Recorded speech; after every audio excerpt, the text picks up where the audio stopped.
everyone. Thank you for the opportunity to present some information on a survey that our team has completed related to awareness and knowledge of dementia in rural Saskatchewan. My name is Bonnie Jeffrey. I am a professor with the Faculty of Social Work at the University of Regina, and I'm also a researcher with the Saskatchewan Population Health and Evaluation Research Unit. Before I get into the survey findings, I want to sort of give you a bit of context for this. The survey is taking place within a larger project that we are conducting. It's a 5-year project, and our goal is to implement and assess interventions to support social inclusion of people with dementia and their care partners with a focus on rural Saskatchewan. When we started the project, we weren't able to do the whole province, so we went through a process of selecting a specific region for our project activities. So we are working in the area of Yorkton, Melville, and surrounding rural communities, about the area of the former Sunrise Health region. So our project has been funded from 2019 to 2024 through funding from the Federal New Horizons for Seniors program. So the key objectives of our project is we're focused on 3 levels of interventions: individual, community, and organizational interventions. The first objective, it's really to improve the feeling of social inclusion of those older adults with dementia and their care partners living in rural areas. And this really focuses on those individual types of supports that are needed. The next 2 objectives are really objectives that address the community level. And they are a project that will be looking at improving the public awareness about dementia and reducing level of stigma about dementia. Our theory is that if people are more aware of dementia, it will carry less of a stigma and will result in more social inclusion. And the final objective is to improve supports for customers, clients, and employees who may be dealing with people with dementia and their care partners. And that's what we call the organizational level interventions. So going to the survey specifically, we are conducting SPHERU, which is Saskatchewan Population Health and Evaluation Research Unit. We're conducting an ongoing evaluation of this project initiative over the 5 years. As one piece of that evaluation, we decided to do a survey kind of at the beginning of our project because we wanted to assess the level of knowledge and stigma related to dementia that really existed in the general population that were living in our project area. So we completed a telephone survey between September 28th, October 6th, 2020. And we did a random sample that included those that were 18 years and older from the geographic area of the former Sunrise Health region. We were targeting 384 respondents, but we did get 404 people who did complete the survey within that time period. So in terms of the presentation, I'm going to go through a couple of slides that talk just generally about who participated in the survey. And then I'm going to move into highlighting some of the findings. So in terms of our survey, about 2/3 of the participants were women. We did get a range of respondents from all the categories 18+. But about 59% are over the age of 61. A small percentage indicated that they are currently a caregiver for someone with dementia. A much smaller percentage identified as Métis Inuit or a member of a First Nation. We also were interested in people's experience, direct experience with people with dementia. And we asked, a question where people could check off as many categories as apply to them about their experience. So, but 1/3 have had a family member with Alzheimer's disease or dementia. And another 1/3 also said they have known or know someone with dementia. Now, those could have been some of the same people, but our sample certainly, it indicated that a lot of the sample did have some experience with people with dementia. We were really interested in whether there's different responses based on the size of community where people live. And again, our focus is on rural. So we did get a pretty good distribution of people from different size communities. And you can see on the slide about 1/3 live in towns or villages with a population of less than 1,000 people, or slightly around a little bit more than a third live in towns where the population is between 1 and 5,000, and 1/4 are from communities with a population greater than 5,000 people. We also asked people what their highest education level was, and you can see there that it does span the, all of the categories that were presented.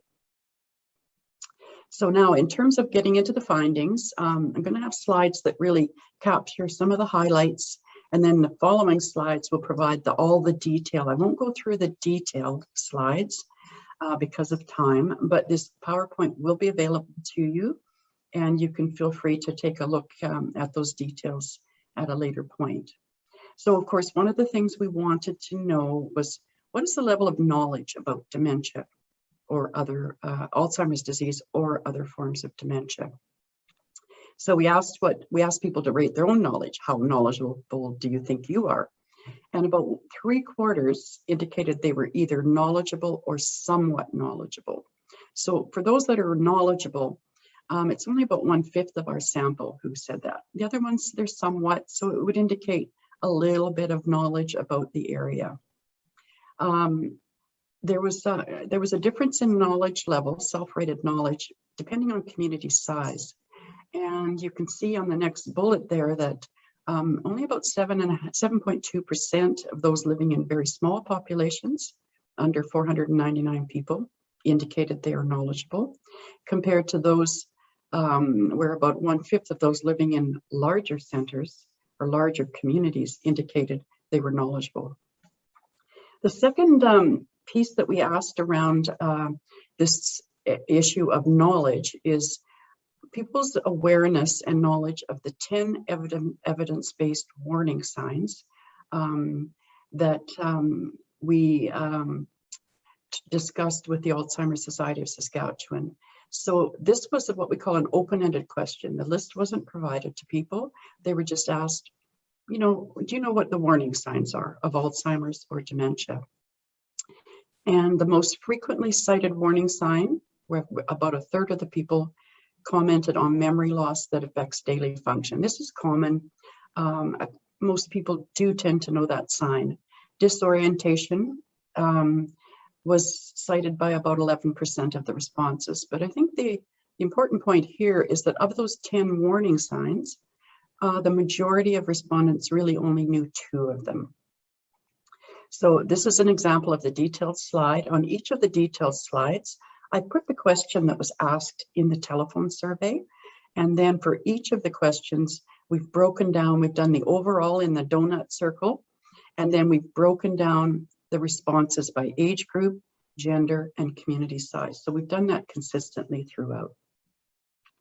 So again, this is the one about the warning signs where it was an open-ended question. 360 people responded to that.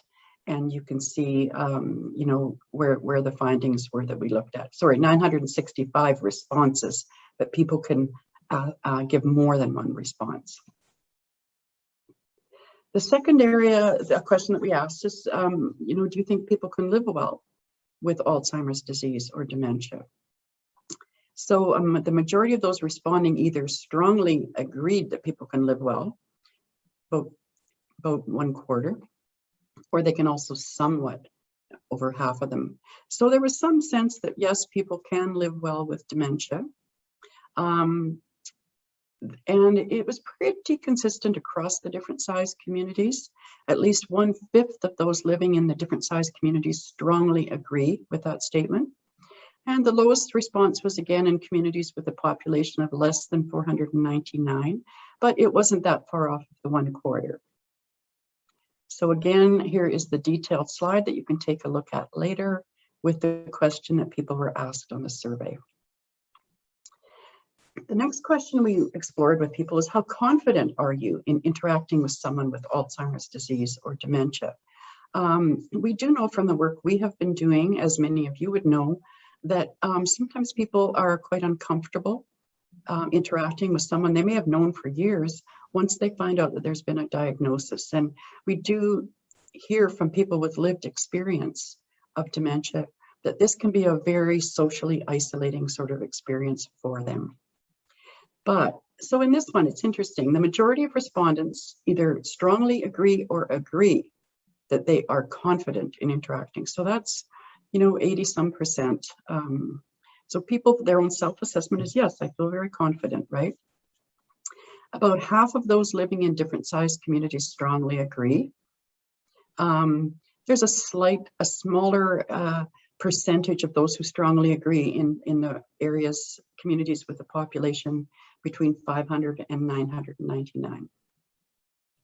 Again, here's the detailed slide with the breakdown on subgroups and the question. Now, we tried to get at the issue of stigma in this survey. And again, it was a telephone survey, so 15 minutes was the maximum. Very few questions were asked. So some of these questions were our attempt to get at, how people feel about it. Does it carry negative stereotypes, any kind of stigma? So we did ask people about whether they were worried about developing Alzheimer's disease or another form of dementia. And about one half either said strongly agree or somewhat agree. So 50% over, about 50% of our sample have some worry about developing Alzheimer's disease or another form of dementia. Women overall tend to be more worried or strongly agree that they are worried than are men. And there wasn't a lot of variation in the size of community, so it was pretty consistent across different community sizes, the findings. Again, here's the detailed slide.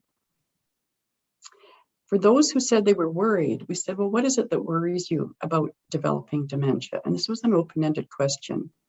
And we took the individual responses that people gave and we categorized them into different themes. But the majority of respondents, 85%, are worried about what we call the consequences of dementia. And these include things like dependency, becoming a burden, memory loss, the impact it's going to have on my family, and the outcome of perhaps loneliness and isolation.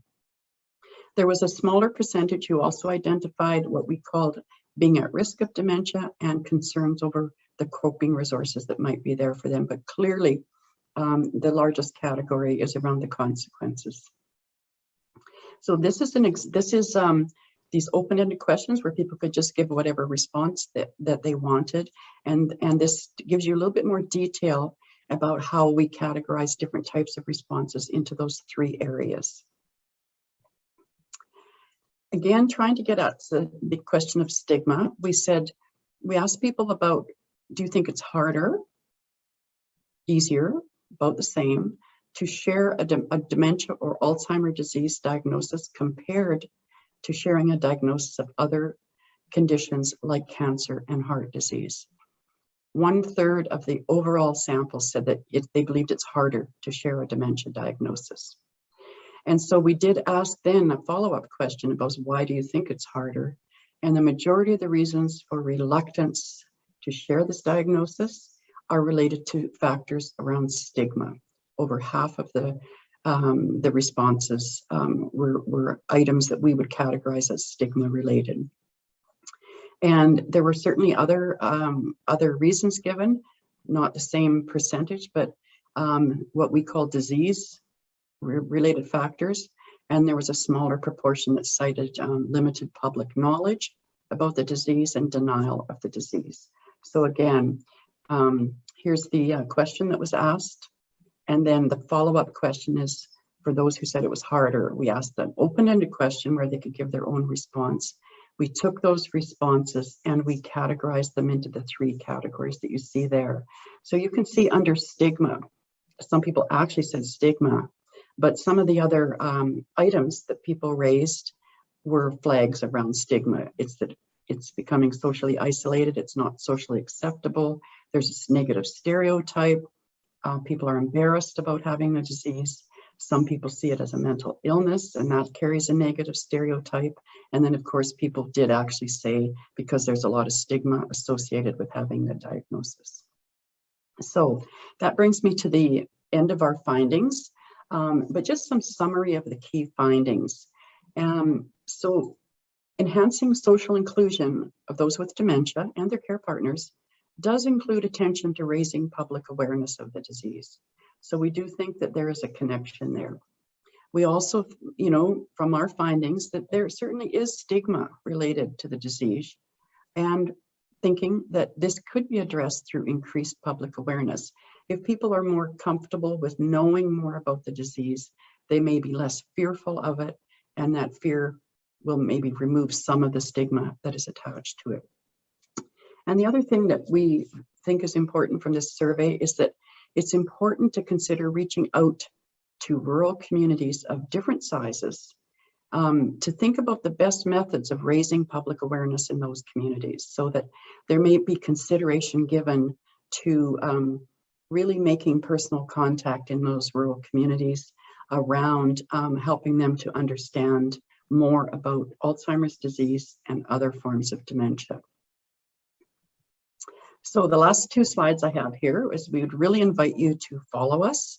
You can go to our website there. We're also on Facebook, and we're also on Twitter. I would note that on our website, we do have a regular newsletter that comes out where we provide updates on all the projects that we are supporting. And you can subscribe to the newsletter and hear from us on a regular basis. And finally, if you do want to reach out directly, you can reach out to me. I am the project lead, or you can reach out to Michelle Harasny, who is our project coordinator. And I've provided both of our email addresses there. We'd love to hear from you if you'd like more information, or if you have comments or questions on the work that we're doing. So thank you again. That brings me to the end of my presentation. And thanks again for the opportunity to share this with you.